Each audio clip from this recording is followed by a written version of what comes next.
Isan'ny singa iray mampandroso ary goavana ho an'ny firenena iray ny firoboroboan'ny fampiasana ny digitalisation. Ankoatran'izany dia fitaovana nahary mahiadiana mikolokolo eo amin'ny firenena anankiray ny fampiasana ny digitalisation eto Madagasikara.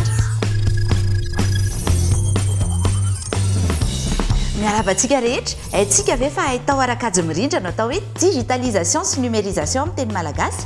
Dia izay indrindra no resantsika an'io. Efa tamin'ny taona 2000 no nampiasana izy io ny firenena matanjaka. Raha ny aty amin'ny continent afrikanina kosa dia Afrika Atsimo, Kenya ary Rwanda ny tena sangany amin'ny fampiasana numerika. Iaraha malala kosa fa misy fahatarana kely ao ny Madagasikara kanefa dia ho voahenjika tsara izany satria isan'ny singa iray mampandroso ary goavana ho an'ny firenena iray ny firoboroboan'ny fampiasana ny digitalisation na ny teknôlôjia vaovao. Efa tsy afa-misaraka amin'izany intsony ny fiainantsika na amin'ny fanabeazana, fitatanan-draharaha, ny fahasalamana, ny fambolena, ny fiarovana ny données personnelles na ny mombamombanao manokana na ny fiarovana amin'ny ankapobeny. Efa voaporofo ihany koa fa mitondra fivoarana goavana amin'ny orinasa amin'ny fampiasana azy. Ankoatran'izany dia fitaovana nahary mahiadiana mikolokolo eo amin'ny firenena anankiray ny fampiasana ny digitalisation.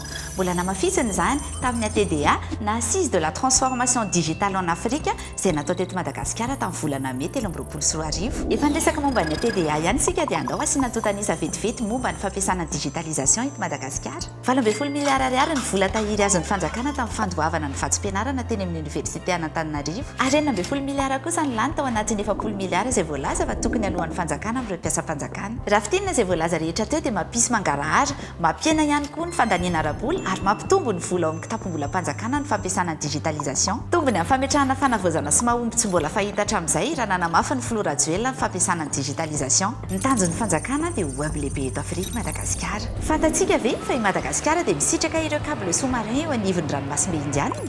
Ny Lion, Métis, Essi ary avy tsy ela ihany koa ny Tout Africa sy ireo satellite international tahaka an'ilay satellite Starlink napetraka Elon Musk aty amin'ny ranomasimbe indiana. Ao anatin'ny fampiarana an'izay digitalisation izay ny fanjakana amin'ny alalan'ny MNDPT na ny ministera ny fampivoarana sy fanovana ny ahitao arakajy mirindra ny posta sy ny fifandraisan-davitra. Dia manana paikady izay miompana amin'ny fanatsarana ny fitantanana amin'ny sehatra maro, ny fifandraisana amin'ny toerana izay iverina ho lavitra indrindra. Haintsika mampiasa internet ve ny digan'izany? Toerana lavitra be no tianambara ary ny adany kolikoly. Raha tiana hotratra nefa ireo tadin'ireo dia maro ireo fanavoazana efa napetraka hidirana fampiasana ny numerika sy fampiarana an'ireo paikady ireo eto amin'ny firenena. Isan'ny fanavoazana lehibe tamin'ity taona 2024 ity izao ny fanalalana ny fahazahoana ireo tambazotra nasionaly sy iraisam-pirenena amin'ny alalan'ny fibre optique ho an'ireo mpandraharaha misehatra amin'ny fifandraisana. Anatin'izany ny fampihenana ny saran'ny fahazahoana ny internet ho an'ireo izay mampiasa izany ary ny fampitomboana ireo afaka misitraka ny internet. 20 faingo telo isan-jaton'ny malagasy mantsy no manana fahafahana mampiasa ny internet raha araka ny fanady adiana nataony We Are Social Kepios raha oharina amin'ny eran-tany. Dingana goavana ary nampivoatra ireo sehatra ny heverina fa tsy hodina intsony ity fanavoazana ity nanomboka tamin'ny taona 5 Ankoatra ny fanavoazana dia eo ihany koa ny fametrahana an'ireo rafitra maro. Ny UGD na ny Unité de Gouvernance Digitale de Madagascar iarahana amin'ny MNDPT sy ny eo anivon'ny fiadidian'ny Repoblika mitantana dia napetraka ny metany sorika ny androm-panjakana malagasy amin'ireo tetikasa manome vahana ny fampiasana ny ahitao arakajy mirindra. Ohatra amin'izany ny orinasa.com ao amin'ny EDBM izay ahafahana mamorona orinasa amin'ny internet avy lavitra. Ny plateforme édutique dia mandrindra ny dingana rehetra lalovan'ireo mpianatra.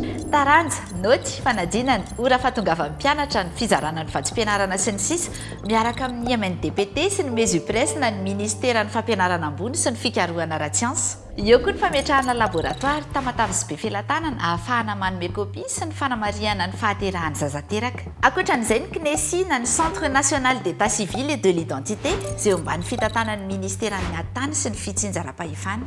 Ny tetikasa DECIM na ny Digital and Energy Connectivity for Inclusion in Madagascar izay manatsara ny famokarana herinaratra amin'ny fampiasana ny angovo azo avoazina eny amin'ny toerana famatsiana herinaratra.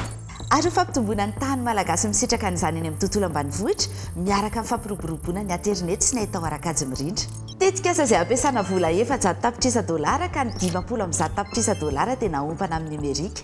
Anisan'ny structure andalana koa ny CIRT na ny Cyber Incident Response Team.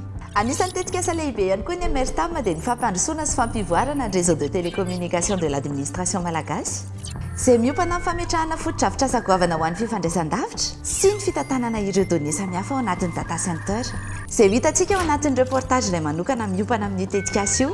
Tsy dinotra ny kalo www.mndpt.gov.mg sy ny page Facebook MNDPT. Mandra-piona indray eo.